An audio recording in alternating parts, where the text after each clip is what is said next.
अगर आपके बच्चे स्कूल जाने के बाद बहुत जल्दी जल्दी बीमार पड़ रहे हैं तो आपको क्या करना है वो मैं आपको इस वीडियो में बता रही हूँ, क्योंकि ये मैं पिछले 3 महीने से इतना ज़्यादा परेशान हूँ इस वजह से। 3 महीने से ही मेरी डॉटर ने जो है स्कूल शुरू किया है, लेकिन कुछ चीज़ें मैंने जो फॉलो की हैं वो मैं आपको बताती हूँ। और ये इंटायरली मेरे एक्सपीरियंस पे डिपेंड कर रहा है। मेरी जहाँ पे मैं रह रही हूँ वहाँ का वेदर कैसा है, सारी चीज़ों को, उन चीज़ों को ध्यान रखिएगा। लेकिन मैंने अक्सर बहुत सारे पेरेंट्स से सुना है कि उनके बच्चे जैसे ही स्कूल जाना शुरू करते हैं वैसे ही जल्दी फ्रिक्वेंटली बीमार होना शुरू करते हैं। तो आप क्या करना है, इम्यूनिटी बढ़ेगी, प्लस कैसे उस एनवायरनमेंट में जल्दी से बच्चे को ढालना है। चलिए वीडियो शुरू करते हैं। मेरा नाम है दीक्षा। अगर अभी तक आपने इस मॉम किड चैनल को सब्सक्राइब नहीं किया है तो जल्दी से मॉम किड एक्सप्रेस को सब्सक्राइब करिए। चलिए स्टार्ट करते हैं अपना वीडियो। दोस्तों उसके बाद में क्या हुआ, हम लोग वहाँ पे पुरानी जगह पे जहाँ पे रहते थे वहाँ पे स्कूल्स तो बहुत सारे अच्छे थे, प्राइवेट स्कूल्स थे, काफ़ी सही स्कूल्स थे, लेकिन उनमें बहुत ज़्यादा एक्टिविटीज़ वाला फोकस था। Dress competition, dance competition, fancy dress competition, earth day और मार्स डे और वीनस डे और जुपिटर डेज, पता नहीं क्या क्या नहीं होता था। सो वो सब कुछ है मुझे ना पसंद नहीं ज़्यादा है। ठीक है, एक्टिविटीज़ होनी चाहिए, कल्चरल एक्टिविटीज़ होनी चाहिए, या फिर बच्चे की जो डेवलपमेंट में ज़रूरी है, जैसे कि क्ले कंपटीशन हुआ, ये सब चीज़ें समझ आता है। लेकिन too much competition I feel कि वो इतना ज़्यादा अच्छा नहीं होता। उसके बाद में बच्चों को पढ़ाना बहुत मुश्किल हो जाता है। जस्ट इसको मैं शॉर्ट में बता रही हूँ, मैं आपको एक अगला व्लॉग शेयर करूंगी, उसमें मैं इसके बारे में डिटेल में बात करूंगी। सो लॉन्ग स्टोरी शॉर्ट, क्या हुआ, हम लोग अपने जो हमारा घर था वहाँ से हम लोग इस गवर्नमेंट अकोमोडेशन में आ गए हैं। तो यहाँ पे काफ़ी सारे स्कूल्स हैं, 5 या 6 स्कूल्स हैं, कंपनी के ही सेंटर स्कूल्स हैं। बड़े बच्चों की बहुत अच्छे से पढ़ाई होती है, टाइट पढ़ाई होती है, थोड़ी सी स्ट्रिक्टनेस है, मतलब सही पढ़ाई होती है।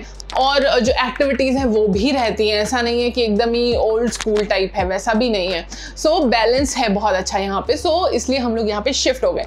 यहाँ पे हम लोग जब शिफ्ट हुए, मैं स्टोरी क्यों सुना रही हूँ वो इसलिए कि हम लोग जहाँ पे शिफ्ट हुए हमारे घर के बाहर बड़ा सा पहाड़ है, घर के पीछे भी बड़ा सा पहाड़ है, लेकिन पीछे फिर भी थोड़ा सा ओपन जगह है, लेकिन सामने की तरफ तो बहुत ही मतलब लाइक 50 मीटर भी नहीं होगा, नहीं 50 मीटर में बहुत ज़्यादा बोल रही हूँ, इट मोर देन मतलब 20 मीटर से ज़्यादा नहीं होगा। सिर्फ एक रोड है बीच में और उसके अंदर बहुत बड़ा पहाड़ है, बहुत बड़ा पेड़ है पहाड़ पे। सो बहुत अच्छा खासा घना जंगल है, ठीक है।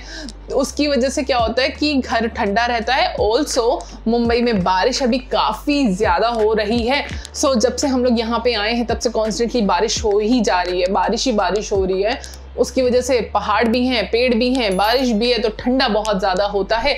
हम 10th फ्लोर पे रहते हैं, पीछे कोई बिल्डिंग नहीं है, तो वेंटिलेशन भी बहुत ज़्यादा अच्छा होता है। आदत है थोड़ा सा खुला घर रखने की, विंडोज़ ओपन रहती हैं, गेट्स ओपन रहते हैं, वेंटिलेशन अच्छा बनता है, तो घर भी हमारा ठंडा रहता है। मतलब हमने 3 महीने में हमारा पंखा जो है वो 2 से ज़्यादा 3 पे नहीं गया, और AC तो चला ही नहीं है भाई। उसकी वजह से क्या हुआ ना, एटमॉस्फेयर, वेदर जो है वो हम तीनों के लिए ही काफ़ी ज़्यादा चेंज हो गया, और हम तीनों ही बार बार बीमार पड़ रहे थे। लेकिन हम दोनों, मतलब मैं और मेरे हस्बैंड तो थोड़ा सा रिकवर करके बड़े हैं, सब कुछ है। पीहू जो है मेरी, वो बार बार बीमार पड़ रही है। अब मुझे ये फिगर आउट नहीं हो रहा है कि वो वेदर की वजह से है या फिर क्लासेस में जाने की वजह से है। मैं इसको जब क्लास ड्रॉप करने जाती हूँ तब मैं काफ़ी सारी मॉम से भी बात करती हूँ, तो उनका भी सेम ही है जो लोग यहाँ रहते हैं, कि बच्चे जल्दी बीमार पड़ रहे हैं, क्योंकि क्लासेस आना एक अपने आप में नई चीज़ है बच्चों के लिए, इतने सारे लोगों से मिलना, so on and so forth. So बच्चों के काफ़ी ज़्यादा बच्चों में हाइजीन नहीं बच्चे मेंटेन करते हैं। बहुत सारे बच्चे की क्लास में हैं, बच्चे ऐसे घूम रहे हैं, पसीने में पानी पी रहे हैं, अपनी बोतल में से पानी पी रहे हैं, बाजू वाले बच्चे की बोतल में से पानी पी रहे हैं, अपने खाना उसको खिला रहे हैं, उसका खाना खुद खा रहे हैं। तो बहुत सारी चीज़ें इन्वॉल्व होती हैं जब आपका बच्चा जो है स्कूल जाना शुरू करता है, ठीक है। अब मेन मुद्दे पे आते हैं, आपको करना क्या है। मैंने स्टोरी बताई क्योंकि बस मेरा मन करा था आपको पूरा अपना सिचुएशन बताने का कि ये परेशानी की जड़ कहाँ से शुरू हुई है। अब वो इतना ज़्यादा बीमार होती है, हर 15-20 डेज में वो बीमार हो जाती है, उसको खांसी जल्दी होती है, बुखार भी कई बार आ जाता है, और उसको खांसी इतनी गंदी खांसी होती है कि जब भी उसको कफिंग होती है तो वो थोड़ी बहुत खांसने के बाद में वो वॉमिट कर देती है, वो कुछ भी खाना पीना बिल्कुल उसका बंद हो जाता है। सो काफ़ी स्ट्रेसफुल होता है, और ये 15 डेज़ पे होता है, तो बार बार उसकी इम्यूनिटी पे भी काफ़ी इम्पैक्ट पड़ता है। और एज अ पेरेंट्स भी हम अपने बच्चों को इतना पेन में नहीं देखना चाहते हैं, तो बहुत सारी चीज़ें जो है प्रॉब्लमेटिक हो रही हैं। अब उसके बाद में मैंने डॉक्टर से भी इसके बारे में बात किया बार बार, मतलब जो हमारे पर्सनल डॉक्टर्स हैं, मतलब यहाँ जो कॉलोनी के डॉक्टर्स हैं उनसे भी बात किया, जो हमारे पर्सनल फैमिली डॉक्टर हैं उनसे भी हमने बात किया, जो वो हमारे पुराने घर के पास में हैं उनसे भी हमने फ़ोन कॉल करके बात किया था।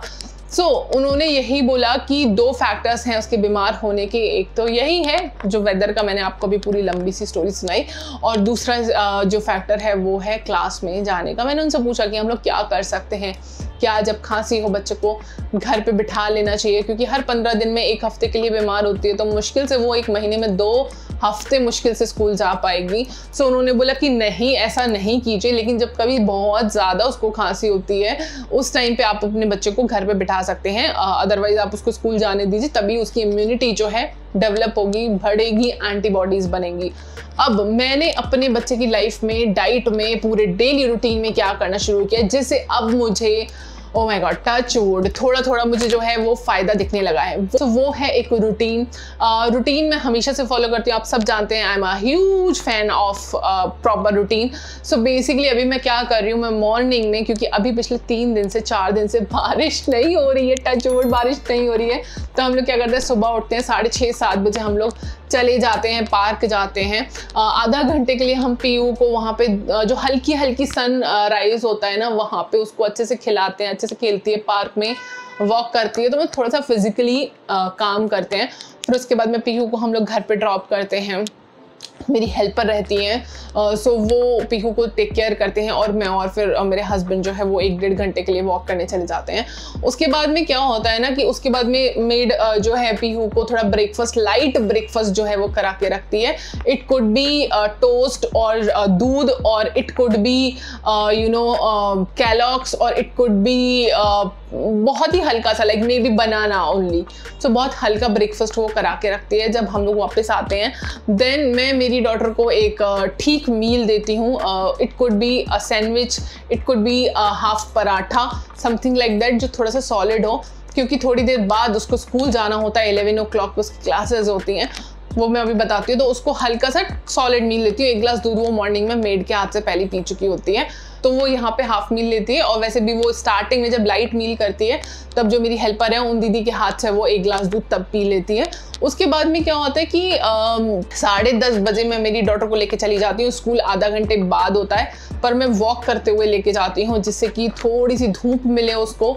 जब भी बारिश होती है तभी तो ऑब्वियसली उसको 4 व्हीलर से लेके जाना होता है, अदरवाइज उसको वॉकिंग ही करके ले जाती हूँ। धूप में दिखाने लगी हूँ, बेसिकली मैं कहने की ये कोशिश कर रही हूँ कि मैं धूप उसको दिखाने।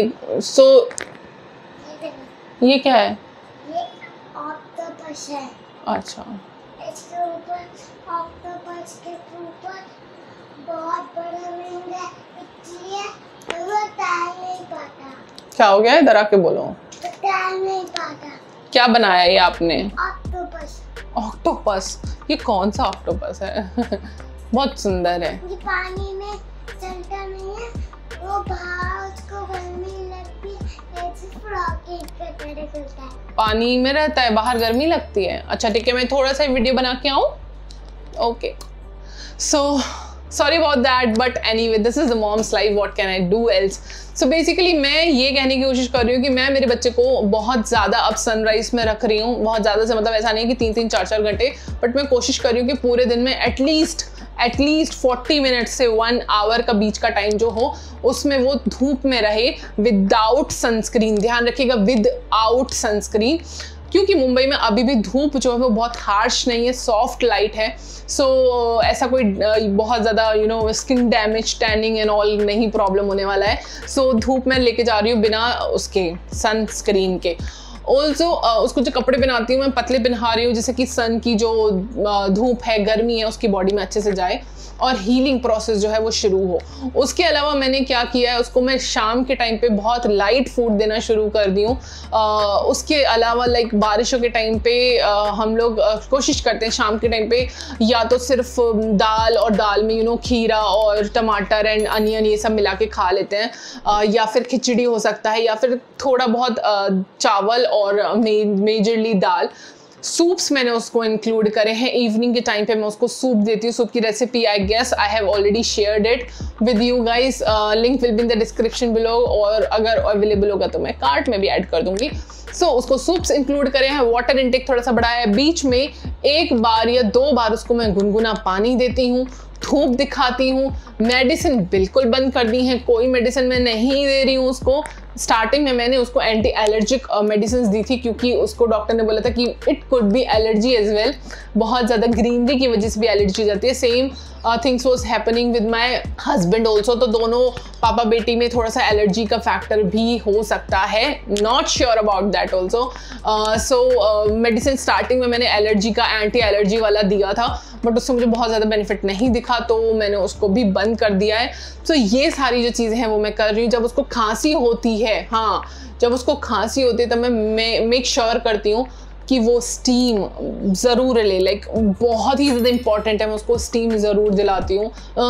मैं यही कहूँगी कि अगर आपके बच्चे बीमार हो रहे हैं, स्कूल जाना शुरू किया है, तो उनके हाइजीन को थोड़ा सा उनको सिखाइए कि हाइजीन कैसे आपको मेंटेन करना है। आप जब भी खाना खा रहे हो, टीचर से पूछो, हैंड वॉश करके आओ, किसी की बॉटल से पानी मत पियो, किसी को अपनी बॉटल से पानी मत पीने दो, ठीक है। वो सारी चीज़ें सिखाना बच्चे को बहुत ज़्यादा ज़रूरी है। अननेसेसरी चीज़ों को टच मत करो, पर मैं बहुत सिखाती हूँ and I totally understand your concern as well, कि मैं पीहू को बहुत सिखाती हूँ कि don't touch everything anywhere, like हर चीज़ को कहीं भी हो, कोई भी चीज़ हो, she wants to touch it, और आप बच्चे को नहीं इतना ज़्यादा रोक सकते हो।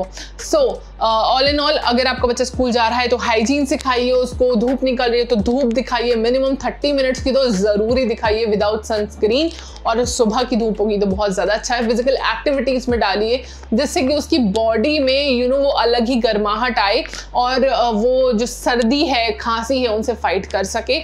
सूप्स बहुत ज़्यादा इंपॉर्टेंट है। इवनिंग में आप लाइट फूड दीजिए। अगर आपके यहाँ पे अभी बारिश वाला सीज़न है या गर्मी वाला सीज़न है तो उस टाइम पे हल्का खाना बहुत ज़्यादा अच्छा रहेगा। तो इन बातों का आपका ध्यान रखेंगे तो आपको जो है काफ़ी ज़्यादा हेल्प मिलेगी। दोस्तों देखिए, ये जो वीडियो है ना, ये वाला पर्टिकुलर वीडियो, ये मैंने मतलब अपनी बात आपसे शेयर करने के लिए वीडियो रिकॉर्ड किया। इसमें कोई टिप्स, ट्रिक्स, होम रेमेडीज ये सब चीज़ें नहीं शेयर कर रही हूँ क्योंकि this is what I have felt and I really wanted to talk it with you guys. बहुत दिनों से सोच रही थी कि मैं कब आप लोगों से इस बारे में बात कर पाऊंगी, क्योंकि ट्रस्ट मी, इस चीज़ ने हम दोनों को बहुत ज़्यादा परेशान किया। हम पीहू बहुत परेशान रही, हम रॉबिन बहुत परेशान रहे, और मुझे रियलाइज़ हुआ कि ये बहुत सारे पेरेंट्स के साथ में हो रहा है। सो जस्ट ये एक चिट चैट वीडियो था। I will see you in the next one. Next video जो है वो काफ़ी ज़्यादा इंपॉर्टेंट होने वाला है, तो चैनल पे ज़रूर बने रहिएगा और बेल नोटिफिकेशन प्रेस कर लीजिएगा उस वीडियो के लिए। मैं आपसे मिलती हूँ अगले वीडियो में, तब तक के लिए बाय एंड टेक केयर।